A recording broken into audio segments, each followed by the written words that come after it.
Hey guys, welcome back to my channel. My name is Deepa Barad. I'm here to inspire you all to live a deeply beautiful life.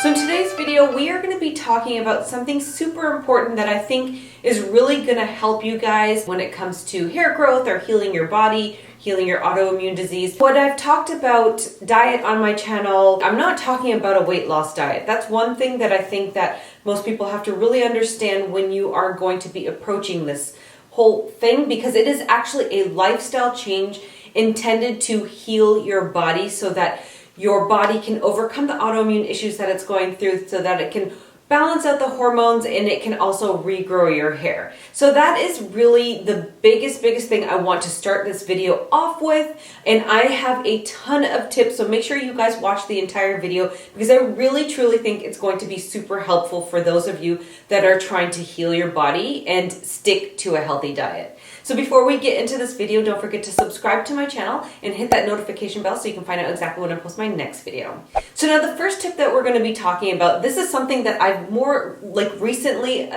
really tried to implement in my life, is not labeling foods as good or bad.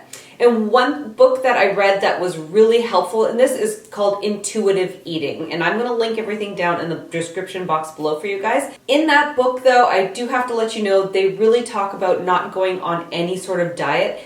And I'm not advocating dieting for weight loss. I'm talking about implementing a healthy lifestyle change in the foods that you eat so that you can heal your gut, so that you can heal your body. You really have to make the distinction between the two. I think that really is probably the very first step to all of this, is to wrap your head around the fact that you are not dieting for weight loss. You are not punishing yourself. You're not labeling foods as good or bad. So you're not going to be telling yourself messages like, I can't eat that chocolate cake because it's bad, or I really need to be eating that salad because it's good. It's about removing these kinds of labels from the foods that you eat or are intending to consume or wanting to consume.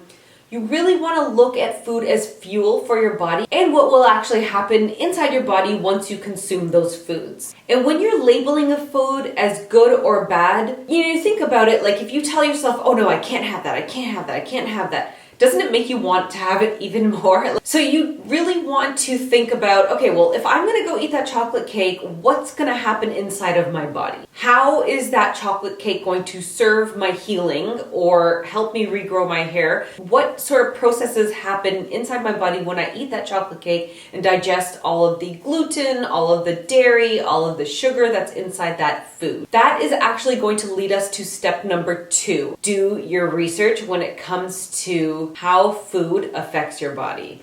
There are a ton of videos on YouTube and a ton of really great Instagram accounts that I will actually link some resources below for you guys, but they really break down how your gut health is probably the most important thing when it comes to disease in your body. And I've talked over and over in my channel about hair growth being a symptom of something larger that's going on in your body.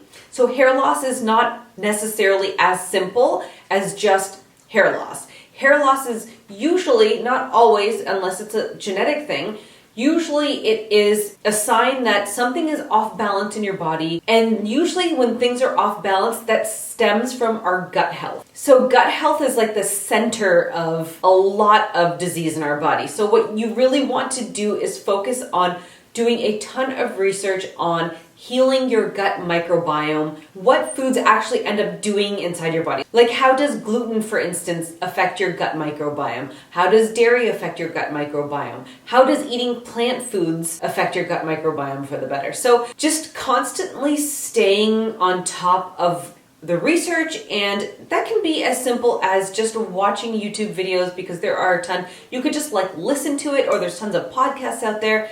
If you're constantly exposing yourself to this kind of messaging, it's going to really sink in when you are making your food choices. Something happens to your brain and it makes you kind of stop for a second and think, what's this going to do to me? Is this going to help heal me, or is this actually going to hurt me even more. So that is so important, I believe. That's something that I do. I will either listen to a podcast, or if I'm, at night just trying to wind down, I'll throw on a YouTube video. Sometimes I'm not even actually watching it on my phone. I'm just listening to it in my earbud. And I find that messaging has really helped me a lot. Okay, and the next step that you want to implement is to starting off with small habits that are manageable. So with that comes self-awareness. You really want to be aware of your dieting habits in the past and what works for you and what is actually realistic. And you want to be able to start off with things that are something that you will actually be able to stick to, because you're going to be holding yourself accountable and you want to be able to trust yourself. You are with yourself 100% of the time, and you are the one that can see what you are not consuming. Starting off with something small, implementing new things as you are ready for them. So for instance, in my situation, one of the things that I knew that was realistic for me as a first step was to cut out gluten. And cutting out gluten is something that I did because I knew that I could go without gluten and that I would be okay. So I cut out gluten, and then when I felt comfortable that I had implemented this as a lifestyle change and not just a diet, I was able to add on the next thing, which was for me cutting out dairy. But that's not always going to be the same path as everyone else. Maybe cutting out gluten is harder for you than cutting out dairy. Maybe starting off with just something as simple as just making sure that you're getting 8 glasses of water a day. Maybe it's making sure that you get at least 1 serving of vegetables a day. Whatever it is, you will only know what you can manage realistically. And then once you have become comfortable with that as a daily habit that you're doing to better your health, then add in another step, another thing that is going to take you into that direction of eating a healthier diet so that you can heal your body. So you really want to take it slowly, take it step by step, unless you are the type of person that can jump in with both feet and just start AIP and then transition to Paleo and all that kind of stuff. Like, if that is what you can do, then more power to you. Then you can actually do that. But a lot of people, if you are like me and grew up eating a lot of processed foods and didn't start off with a healthy diet, it's much better to start off slow and be manageable and do something that you can actually stick to and add things on incrementally until it's like something like 6 months later and you can really see how far you've come with changing your diet. Because if you have hormonal issues or if you have autoimmune issues, this is not something that's going to go away. It's something that we're going to have to deal with forever, basically. Right now, the main focus, if you are losing your hair or if you are experiencing hormonal imbalance, if you are in autoimmune stress, the main priority needs to be healing your body. Then one day you will be able to eat in a balanced way that benefits your health, but then also satisfies your cravings as well. And there are tons and tons of recipes out there that are gluten-free, dairy-free, that actually really taste really delicious and help you not miss those foods out. So that is actually my next tip, is to start to look at what you can have and focus on what you can have rather than focusing on what you can't have. So obviously you have to cut certain things out to be able to heal your body.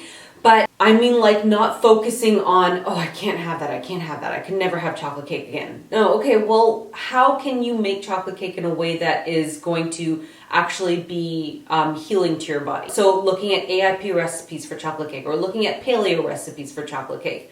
There are so many recipes out there right now on Pinterest. Pinterest will be your best friend when it comes to this kind of stuff. So really focusing on what you can have also makes a shift in your brain and makes your brain focus more on gratitude rather than lack. And gratitude and abundance is the key to so much happiness in life. And so really try to make that switch in your mind. I know that helps me a lot. For instance, normally every Christmas I end up making, it's this peanut butter chocolate thing called the Buckeye. It's really popular in the Midwest in America. My husband is from Ohio, which is like, I guess, the Buckeye state.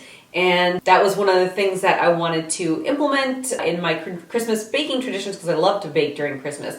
So for this Christmas, instead of making the traditional Buckeye, which contains a ton of really not so good for your body ingredients, I actually found a paleo recipe on how to do so. So I'm super excited for that. So those are the kinds of things that I really want you to start to think about, like all the things that you get to have rather than the things that you can't have. And finally, the last step, and this is probably the most important step when it comes to being able to stick to a healthy diet / lifestyle so you can heal your body and regrow your hair and heal your autoimmune issues and all that stuff, is to deal with your past traumas.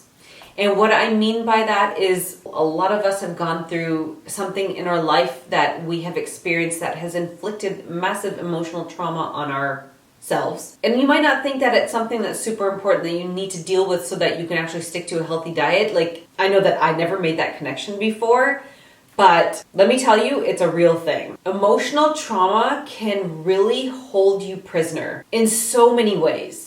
And once you talk about those traumas, once you release it from your body, you release its hold on you, and you're better able to focus on things that you want for yourself and actually go after the things that you want for yourself. Actually commit to lifestyle changes, actually commit to a healthier lifestyle. It's something that I have experienced firsthand since I released my POI story. I know that was just super recently, but I have seen like a dramatic difference in the way that I approach just life in general. Like everything in my life has changed so much from releasing that video. I feel like I can finally be the person that I've always wanted to be, and that is just so incredibly freeing. So I really encourage you to talk to a mental health professional. They really have the tools and strategies to be able to help you deal with whatever it is that you've experienced in your life or whatever you are experiencing right now.